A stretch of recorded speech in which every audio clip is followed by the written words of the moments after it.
Digel dengê defê û çendîn têkistên pîrozên di nav edeba dînê êzidiyan salvegera komelkujiya êzidiyên Şingal hate kirin. Êzidiyê vê rojê bi rojeka reş bi nav dibin, ji ber ku beşek jê kiç û jin û zarokên wan hatin revandin û beşek dî ji jin û zelaman hatin kuştin û yên dî jî aware bûn. Ew jî daxwazê dikin ku xelkê Şingal nehête ji bîr kirin.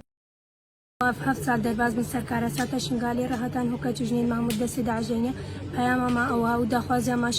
هەموو منادماتایەوش هەموو دەولەتی جیهانیش حکوومەتە هەرێما کوردستانی کە چژنین مەڤەگێڕن ئەوە هەفت سالین چاوێمە ڕێیاوانە و ئەم چاوە نەگەڕیاینە شنگالێ هەتان هۆ کەسێکی هاریکاریە خەڵکی شنگالی نەکریە مخابنی بە مەدوێ یەک گوێ خۆلمە بکە و چاوێ خۆلمە بکە بەس کە چژنین مەش دەستی داعش بینن مە تشتێکی دیشواناوی ومخابني وطن هو شنغال يعني همو كافلين كسكي هاري كاريا خلقي ويدرينا كريا خلقي ما هيشي دربدرة وهيشت كم هذا جيت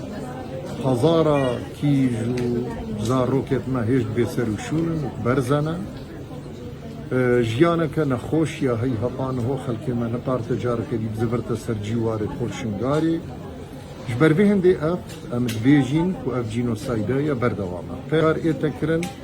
حطب جهينا وين روجي روجع كرافت تكرن افي تاواني كجينوسايدك بو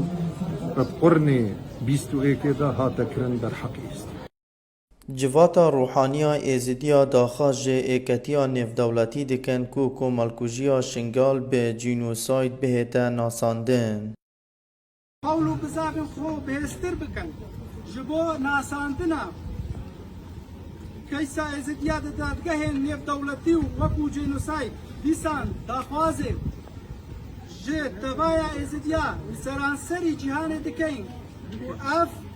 roja ya dilşewat bibite balder ji bo ittifaqê û êkrêziyê û ji ber ku